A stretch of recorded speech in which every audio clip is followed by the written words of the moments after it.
Welcome to the new and improved Remo Show. Let's get it, let's go.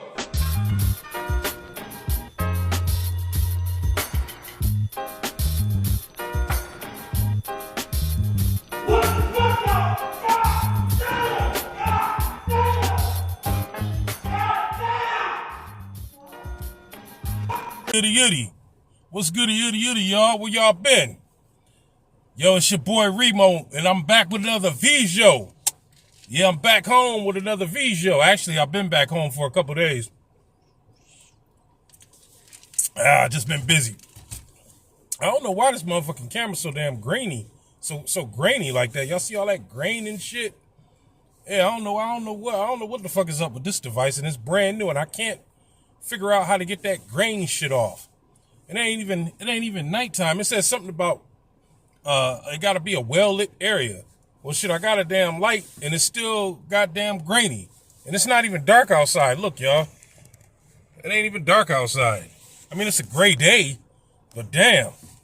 Yeah, I guess you get what you pay for. But, yo, I went to Nashville, had a good time. Had some good food. Nashville, Tennessee, y'all spoiled me. You know, we went to the African American Museum of Music. We went to the Parthenon. We went a bunch of places. And Nashville, Tennessee is beautiful. It kind of reminded me of LA without the palm trees and more greenery. I love the greenery scenery in Nashville, Tennessee. Now, who the fuck is this? I'll call you back. Yeah, I like the greenery scenery in Nashville, Tennessee. Yeah, I had a good time. We rented a beautiful Airbnb. You know, it was like basically like a honky tonk type of decor. Like, you know, the Airbnb host decorated it to look like a honky tonk joint. Yeah, we barbecued and everything. We had a bonfire. We just chilled. We did what lovers do, me and my girl. But the downside about it was on the way back. I got into some shit on the way back. And it really pissed me off. It didn't have nothing to do with Nashville, Tennessee, but it had something to do with the airline that we took. We flew on Avelo Airlines. It's spelled Avelo. And it was pretty good flying there because it was a nonstop flight. And yeah, it was all right flying there. But my girl sprained her ankle, and she needed a wheelchair coming back. So, excuse me. She took a wheelchair before, you know, because she had to have surgery. And one time we went to Myrtle Beach and she took a wheelchair there and back, no problem. But that was with American Airlines. Now, Avelo Airlines, their wheelchair service sucks, at least in Nashville. And I'm gonna tell you why, because They came and picked up this white lady while we was waiting. Now, remind you, our flight didn't leave till 5:30. We got there at 1 p.m. They came and got this white lady. She was an older lady who really needed the wheelchair. And so we figured, we said go ahead. We figured they'll come right back.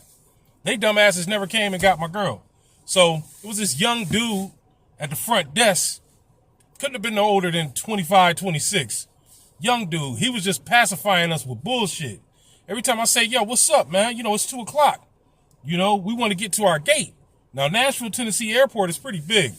But if I could rewind it, I would have made my girl slow walk it, because it could have been we could have slow walked it to our gate had we known what was about to happen. But my girl kept saying, oh, my ankle, because we did a lot of walking and, in Nashville, Tennessee, in all the museums, we did a whole lot of walking. And, she slipped and messed up her ankle, so she didn't want to walk. But I kept saying, baby, if we slow walk and stop, because they had a bunch of restaurants and sitting areas in the airport along the way we was walking. But she didn't want to do that because she didn't want to make it worse. Okay, fine. So I'm asking this dude, okay, yo, dude, it's 3:00. We've been here for about 2 hours. What's up with the wheelchair?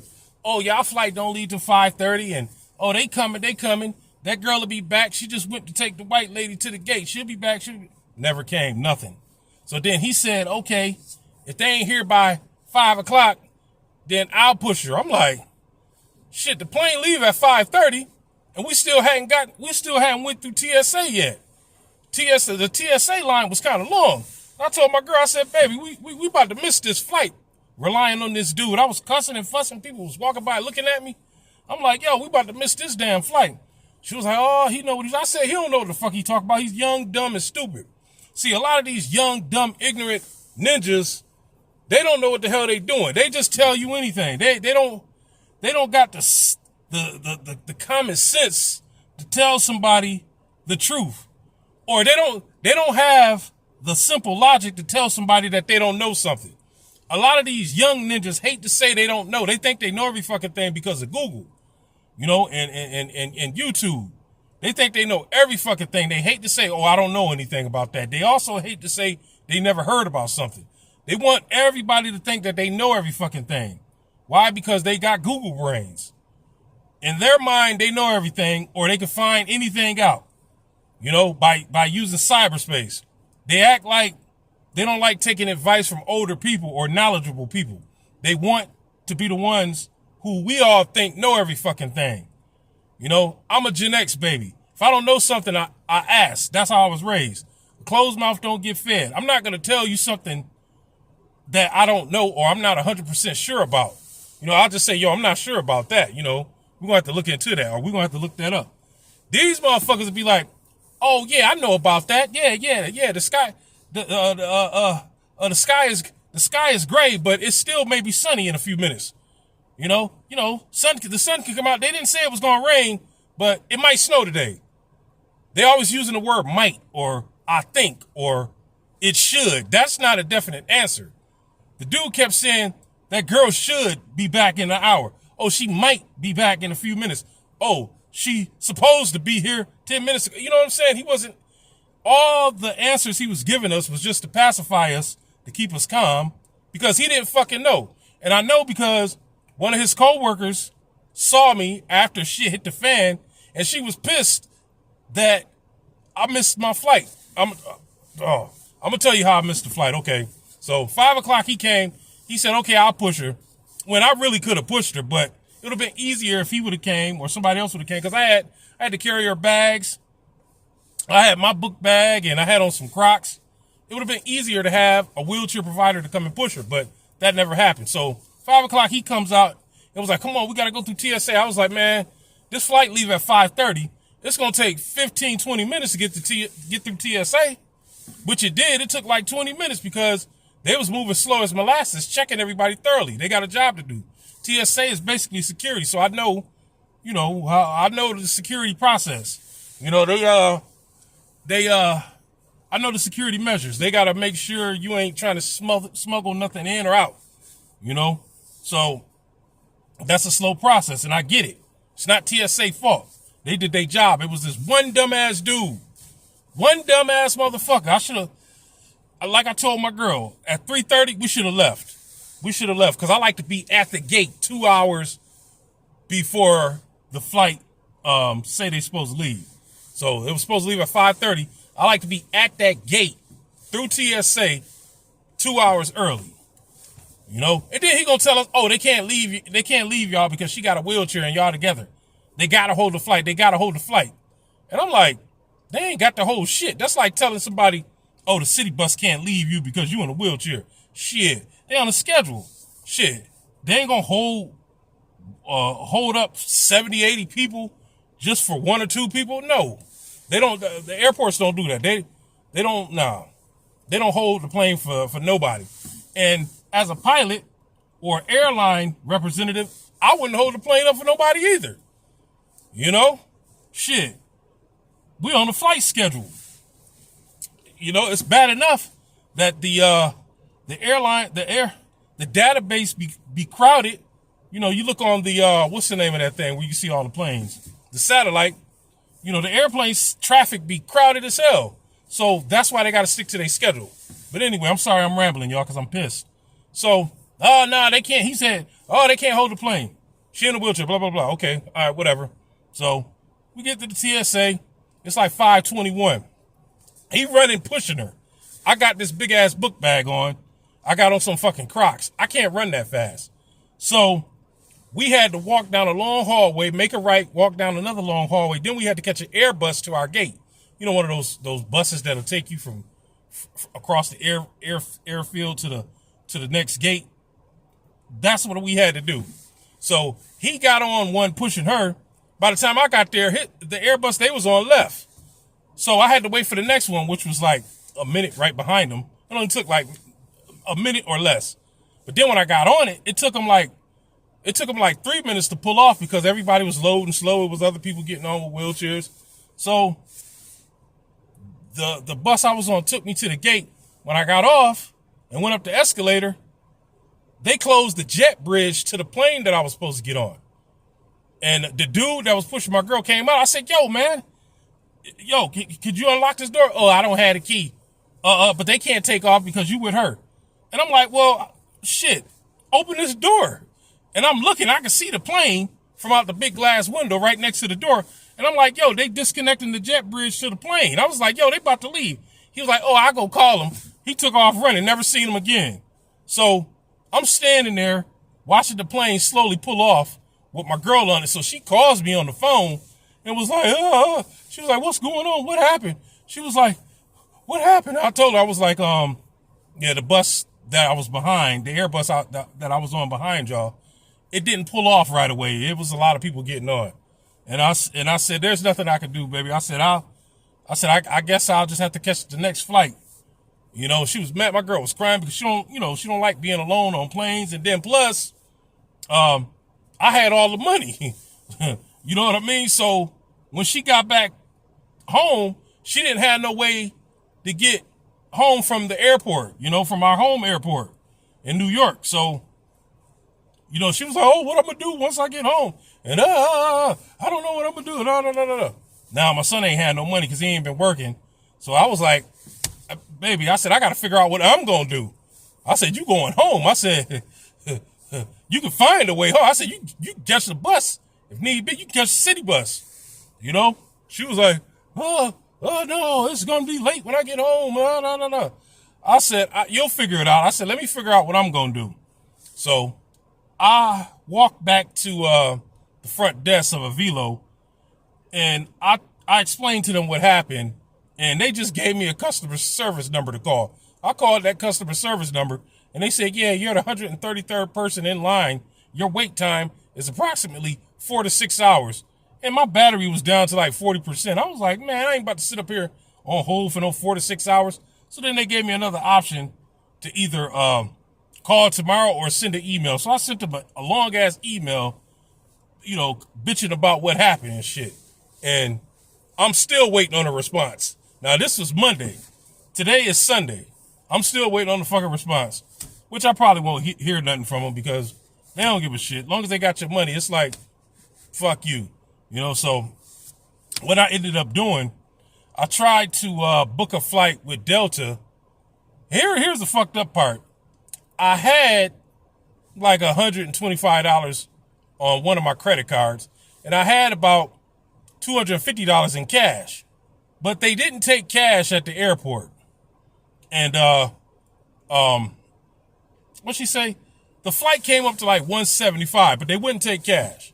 So all I had was like $125 on my credit card. So I had to withdraw the money off my credit card and then get like a prepaid card that they sell at airports. Then I had to load money onto that card so I could buy a ticket for Delta Airlines. But for some reason, the ATM machine there wouldn't accept my credit card. Something was going on. I don't know what it was. So Delta Airlines was trying to help me. I give them that. They were very helpful, but I couldn't draw the money off that ATM machine just didn't recognize my card.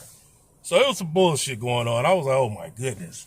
So then I checked the next flight, and I saw that American Airlines was $100 cheaper than what Delta wanted. So I said, well, let me try to go with Delta. And they told me the same thing. They don't accept cash either. So I said, yo, I got this pay card that I put money on. And they was like, oh, you put money on it? Oh, okay. So I booked with American Airlines, but the thing was, they didn't go out to the next day, but I still saved $100. So I ended up going to the Red Roof Inn. My dad sent me $150.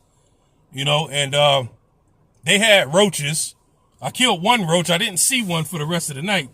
So I told my girl what happened, and she was like, I said, did you make it home yet? She was like, yeah, I'm at the airport trying to figure out this lift. So I called my son and told him to help her walk her through it over the phone. She eventually found out how to do it because my girl ain't never had to use Uber or Lyft. I do everything for her on vacation. I'm the know-it-all. I'm the go-to boy in her book. She just leave everything up to me. She makes sure we got food and, amenities and utensils, soap and all that. She take care of all that. But like when it comes to the Uber and the plane tickets and this, that, the third, that's my domain in her book. So I've been telling her she need to get familiar with how to use that Uber and Lyft app. You never know when an emergency is going to arise, and that's exactly what happened.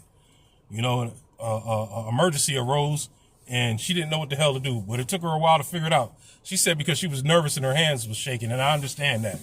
I said I was nervous, and I was sweating. My palms were sweaty. I was mad. I wanted to knock that dude out because it was that one dude. I forgot his name, Randy or Rodney, whatever the fuck his name was. He seemed a little moist by the way he was talking. He was like, yeah, y'all flight gonna be here in a little while. Yeah. We'll get you a wheelchair. Yeah, that girl should be back in a minute. She should have been back 15 minutes ago. Yeah, she might be back in a few minutes. She might be taking care of some paperwork over there. Yeah, she might be playing with her coochie. I don't know. Yeah, but I don't know. He was saying shit like that. And that was a red flag. Me and my girl, we talked about it for the last couple of days. We should have did this. Hindsight is 2020. Now, my girl was like, yeah, we should have. She was like, I know, I'm sorry. I should have listened to you. My girl was like, oh, it's my fault. I was like, it ain't your fault. It's that one dude fault. He should have just said, I don't know what's going on. You guys should slow walk it so you don't miss this plane. That's what he should have said. But, he young and dumb. Probably a crack baby. I don't know. I don't know. Probably a little slow. I don't know. But I know there's a lot of young bucks, young YNs just like him. I work with a bunch of them. They think they know everything. They hate to say, I don't know. They hate to ask questions.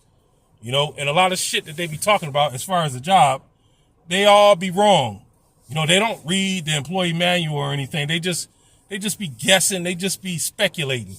They stupid and ignorant. I don't like working with them. They dumb, especially the females. Oh my goodness. They are dumb and stupid. They come to work with bonnets on. They come to work in Crocs. Y'all stupid, ignorant. I don't want to be around y'all. I don't even want to breathe the same air as y'all. I don't want to be in the same fucking room or nothing. Anyway, I stayed in the Red Roof Inn and it was all right. Like I said, I saw one roach. I was watching the Boston Celtics. You get their ass whooped by the New York Knicks.